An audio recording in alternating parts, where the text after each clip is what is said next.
కూడా ఏం లేవు కాబట్టి డేట్లు ఫిక్స్ అయినాయి. సో 30వ తారీఖు ఉండొచ్చు అని ఒక వార్త వస్తున్న పరిస్థితిలో తెలంగాణ ఆవిర్భావ దినోత్సవం పండుగ కూడా ఉంది కదా. జూన్ 2 అంటే 30 లేదని చెప్పేసారు అంటే స్టార్టింగ్. 30 2 రోజుల్లో కసరత్తు. అదే అండి 30 దాటితే జూన్ 2 ఉంటుంది. అంటే దానికోసం ముందే 2 రోజుల ముందునే ప్రిపేర్ కావడానికి అవకాశం. రైట్. సో ఇప్పుడు ముఖ్యమంత్రి కూడా అక్కడే ఉన్నారు కాబట్టి ఢిల్లీలోనే ఉన్నారు కాబట్టి ఏం జరుగుతుంది అంటే మేబీ ఈసారైనా ఒక కొలిక్కి వస్తుందేమో, 6 మంత్రి పదవులు ఏవైతే పెండింగ్లో ఉన్నాయో అవి ఇస్తారేమో అనేది ఇక్కడ ఆశావహులతో పాటు తెలంగాణ ప్రజలు కూడా ఎదురు చూస్తున్నారు. ఎందుకంటే కీలక శాఖలు మెయిన్గా కొన్ని కేటాయించలేదు కాబట్టి అవి ఇంకా ముఖ్యమంత్రి దగ్గరే ఉన్నాయి కాబట్టి అవి ఎవరికైనా ఇస్తారేమో, ఇదంతా కూడా చర్చ జరుగుతున్న పరిస్థితులు ఏంటి ఈ నెల 30నైనా ఉందా, మీరు అన్నట్టు జూన్ 2 ఉందా, అది కూడా మళ్ళీ పోస్ట్ పోన్ అయ్యే అవకాశాలు ఉన్నాయి?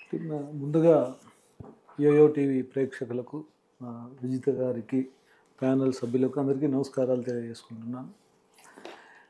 ఇప్పుడు ప్రస్తుత పరిస్థితుల్లో మీరన్నట్టుగా 2 సంవత్సరాలు కాలేదు, సంవత్సరంన్నర ఇంకా పూర్తి కాలే. ఈ సంవత్సరంన్నర కాలంలో కాంగ్రెస్ పార్టీ ప్రభుత్వం, ఈ ప్రజాప్రభుత్వం, రేవంత్ రెడ్డి గారు ముఖ్యమంత్రిగా వారు చేస్తున్న కార్యక్రమాల అమలు అనేది చాలా నిమగ్నమయ్యి ఈరోజు తెలంగాణలో ఏ ఒక్క భాగం అంటే రైతులు ఆనందంలో ఉన్నారు. మరి అదేవిధంగా అనేక మంది పేద ప్రజలు ఇలా సన్న బియ్యంతో కానీ మిగతా విషయాల్లో చాలా ఆనందంలో ఉన్నారు. అయినా కానీ పరిపాలనా దక్షతలో భాగంగా ఈ పరిపాలనా మెకానిజం అనేది విస్తరించాలనే భాగంలో మీరు అడిగిన దానికి కంపల్సరీ నిన్ననే పూర్తి కావాలి. మా ఏఐసిసి అధ్యక్షుల వారు ఖర్గే గారు వేరే కొన్ని కారణాల వల్ల బయట ఉండటం, నిన్న పూర్తయ్యే విషయాన్ని కొంత 2 రోజుల ముందుకి జరపడం జరిగింది. ఇది ముఖ్యంగా ఈ రాష్ట్ర ప్రభుత్వం, కాంగ్రెస్ ప్రభుత్వం అనేది ప్రజలకి మంచి పరిపాలన అందించాలనే దృక్పథంతో ముందుకు పోతున్నది రేవంత్ రెడ్డి గారి ప్రభుత్వం. మరి రాహుల్ గాంధీ గారి నేతృత్వంలో ఏఐసిసి అధ్యక్షులు ఖర్గే గారి యొక్క ఆలోచనతో సోనియా గాంధీ గారు తెలంగాణ ఇచ్చిన వారు ఈరోజు ఏదైతే 6 గ్యారంటీలు అమలు చేయటంలో ఈ యొక్క కాంగ్రెస్ ప్రజాప్రభుత్వం నిమగ్నమై ఉన్నది.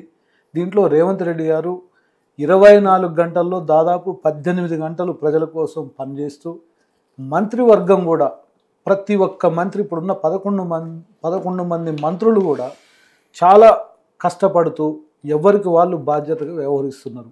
ఇంకా మిగతా మంత్రులు అనేవి కీలకమైనవి ఉన్నాయి. వాటిని కూడా ఖచ్చితంగా ఈ ప్రజలకు సేవ అందించడం దాంట్లో వికేంద్రీకరణ జరగాలనేది కాంగ్రెస్ పార్టీ చాలా మంచి ఆలోచనతో ఉన్నది.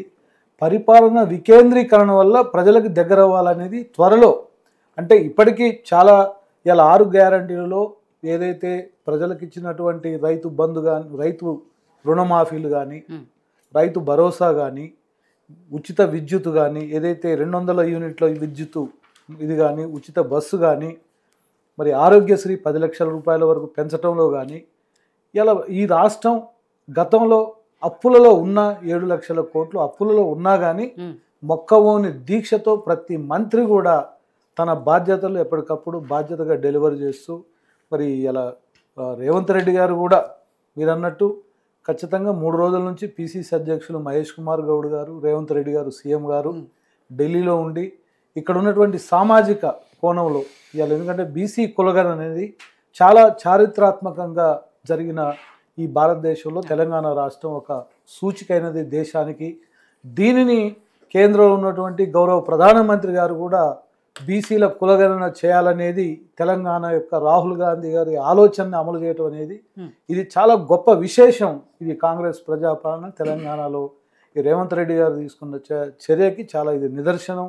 మరి దాంట్లో మాకు ఏఐసిసి అధినాయకత్వంతో పిసిసి అధ్యక్షుల వారు కానీ, ఆ BC welfare minister Ponnam Prabhakar గారు కానీ అందరూ కూడా ఇటీవల ఢిల్లీలో కూడా కొంత వివిధ రాష్ట్రాలకు చెందిన మాకు ఏఐసిసి నాయకత్వం కానీ, పిసిసి ప్రెసిడెంట్స్తో రాహుల్ గాంధీ గారు కొంత చర్చ జరిపి సూచనలు తీసుకోవడం జరిగింది. తెలంగాణలో అమలు జరిపిన విధానాన్ని కూడా ఒక చర్చ ద్వారా ఏఐసిసిలో తీసుకోవడం జరిగింది. ఈ పథకాల గురించి వీటి గురించి చర్చ జరగడం అది వేరు. అంటే ఏదైతే వర్గ విస్తరణ ఉందో దాని మీద ఏమైనా చర్చిస్తున్నారా? రాహుల్ గాంధీ గారు దాని గురించి ఏమైనా మాట్లాడారు? దానిలో భాగంగానే ఇలా బీసీ కులగణన జరిగింది. 42% అనేది స్థానిక సంస్థల్లో మనం రిజర్వేషన్ అమలు చేయాలి. ఈ అమలు చేసే క్రమంలో కూడా రేపు మంత్రివర్గ విస్తరణలో కూడా సామాజిక న్యాయం అనే దృక్పథాన్ని ఎట్లా తీసుకోవాలి మనం, దాని మీద కొంత ఆచితూచి అడుగు వేసే క్రమంలోనే కొద్దిగా 4 రోజులు లేట్ అవుతున్నది, కానీ వేరే ఏం లేదు అందరికీ. ఎందుకంటే కాంగ్రెస్ పార్టీలో చాలా ఒక ప్రజాస్వామ్యం పరిడవిల్లుద్ది. దీంట్లో అందరూ పెద్ద నాయకత్వం, అందరూ చాలా గొప్ప నాయకులే ఉంటారు, అందరూ ఎలిజిబులే ఉంటారు. కానీ పరిపాలన అందించడంలో కొంత ముఖ్యమంత్రి గారికి కూడా చేదోడు వాదోడుగా ఉండాలి. మరి ఏఐసిసిలో ఉన్నటువంటి పెద్దలతోని కూడా ఒక మంచి ఆలోచనతోని ప్రజలకు దగ్గరయ్యే నాయకత్వాన్ని దాంట్లో బేరీజ్ చేసుకుంటూ చేయాలి. కాబట్టి కొంత ఆలోచనతోని ముందుకు పోతారు. త్వరలో రేపు 30వ తారీఖు కంప్లీట్ అవుతుంది. బయట చర్చ జరుగుతున్నది ఏంటి అంటే చాలా మంది ఆశావాహులు ఉన్నారు కాబట్టి, సీనియర్లు ఉన్నారు కాబట్టి వీళ్ళందరూ కూడా ఎవరికి వాళ్ళు ఎక్స్పెక్ట్ చేస్తున్నారు మంత్రి పదవి వస్తుంది అని చెప్పేసి. ఎవరికైతే మంత్రి పదవులు వన్స్ మీరు కేటాయిస్తారో వాళ్ళు మిగిలిన వాళ్ళు అలకబోతారు, లేకపోతే పార్టీ నుంచి వెళ్ళిపోతారు, పార్టీలో విభేదాలు వస్తాయి, ఇలాంటిదంతా కూడా చర్చ జరుగుతుంది కాబట్టే ఆలస్యం చేస్తున్నారు. అంటే ఒకటమ్మా విజేత గారు, మనకేంటంటే గవర్నమెంట్ ఏర్పాటైన తొలినాళ్ళలో కూడా ఈ యొక్క 11 నుంచి 12 మంది మంత్రులను ఏర్పాటు చేసే క్రమంలో ఆ రోజు కూడా ఇంతే అనుకున్నారు. 62 మంది 65 మంది ఎమ్మెల్యేలు ఉన్నారు, మేము త్వరలో కుంపటి పెట్టొచ్చు అనుకొని కొంతమంది గోతికాడ గుంటనక్కల వాళ్ళు కొంతమంది చూసిరు. కానీ అలాంటిది ఎక్కడ జరగలేదు కాంగ్రెస్ పార్టీలో. రేపు జరగబోయే మంత్రివర్గ రేపు మంత్రివర్గ ఈ రోజు కాంగ్రెస్ పార్టీలో ఎవరు అందరూ పెద్ద తరహాగా ఉన్న వాళ్ళు ఉన్నారు.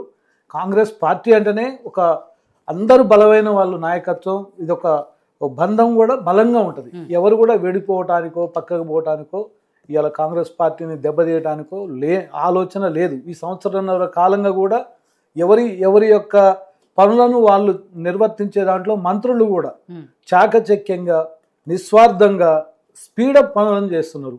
ఇలా ఉదాహరణకి మీరు అనుకుంటే ఇలా ముఖ్యమంత్రి గారు తీసుకున్న నిర్ణయాలు, అప్పులు ఉన్నా కానీ దాదాపు ఇలా అంత అప్పున్నా కానీ దాదాపు 25 లక్షల మంది రైతులకి రైతు రుణమాఫీ చేయటం అనేది 2 లక్షల రుణమాఫీ చాలా సాహసోపేతమైన చర్య. అదేవిధంగా మళ్ళీ ఇటీవల సన్న బియ్యం అనేది దాదాపు తెలంగాణ రాష్ట్రంలో ఇలా వరి ఉత్పత్తి 1,60,00,000 మెట్రిక్ టన్నుల ఉత్పత్తి అవి ఈరోజు సన్న బియ్యం అనేది భారతదేశంలో, ఎందుకంటే ప్రజలందరూ కూడా సన్న బియ్యం తినడానికి ఇదివరకు మన దొడ్డు బియ్యం తినడానికి ఇబ్బంది పడ్డారు. అలాంటిది ఇలా సన్న బియ్యం ప్రతి కుటుంబం కూడా సన్న బియ్యం తినడానికి సుముఖంగా ఉన్నారని అందరికీ కూడా ఇప్పుడు నిన్న కూడా ప్రకటించారు గౌరవ సివిల్ సప్లై శాఖ మంత్రి ఉత్తమ్ కుమార్ రెడ్డి గారు. 3 నెలల రేషన్ మేము ఇవ్వటానికని ప్రజలు చాలా ఆనందంగా ఉన్నారు. కానీ ఈ మంత్రివర్గ విస్తరణ కూడా ఇలా హోంమంత్రి కానీ, లేబర్ మినిస్టర్ కానీ, మిగతా మంత్రులు, విద్యాశాఖ కానీ, మిగతా అన్నీ ఉన్నాయి, మంచి ఉన్నాయి. వాటన్నిటి మీద ఇచ్చే పోర్ట్ఫోలియోలు దానికి తగ్గట్టుగా ఇవ్వాలి. రేపు సామాజిక న్యాయం కోణంలో కూడా ఆలోచించాలి. ఎన్నో కులాలు, బలమైన బీసీ వర్గాలు కులాలు ఉన్నాయి, వాళ్ళకు కూడా ఇక్కడ సామాజిక వర్గము, సీనియారిటీ, ప్రాంతాలు ఇవన్నీ చూసుకుంటూనే వస్తున్నారు. కానీ ఆ జిల్లాల్లో కూడా ఏదైతే ప్రాంతీయాలు కానీ లేకపోతే సామాజిక వర్గాలు ఆలోచించుకున్నా, మొన్న చూసాము కోమటిరెడ్డి రాజగోపాల్ రెడ్డి గారు బహిరంగంగానే ఎలాంటి కామెంట్స్ చేశారో, ఆ జిల్లా నుంచే జానారెడ్డి గారు ఇంకొకరికి ఇవ్వాలని ఆయన లేఖలు రాయటం, ఇదంతా కూడా పార్టీలో అంటే పదవులు కేటాయిస్తే ఇదంతా మళ్ళీ పెద్ద రచ్చ అవుతుంది అని. ఇన్ మీన్ టైమ్ బీసీ సామాజిక వర్గం నుంచి, అది మహిళా సామాజిక వర్గం నుంచి విజయశాంతి గారి పేరు బయటకు రావటం, అది కూడా హోంశాఖ ఇస్తారని చెప్పటం. అంటే ఇవన్నీ సోషల్ మీడియాలో జరుగుతున్నాయి విజిత గారు. ఎందుకంటే వాస్తవానికి ఏంటంటే కాంగ్రెస్ పార్టీ కానీ నేషనల్ పార్టీలు అన్నీ ఏదైనా కానీ కొంత ప్రజాస్వామ్యం ఉంటుంది. Congress not only Congress party, మిగతా జాతీయ స్థాయి ఉన్నటువంటి పార్టీలన్నీ కూడా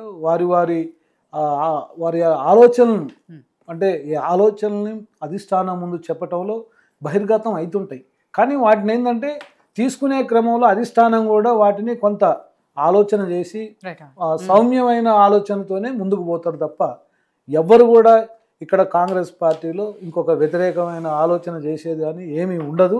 ఎందుకంటే ఇక్కడ కాంగ్రెస్ పార్టీ బలంగా ఈ తెలంగాణ రాష్ట్రంలో ఉన్నది.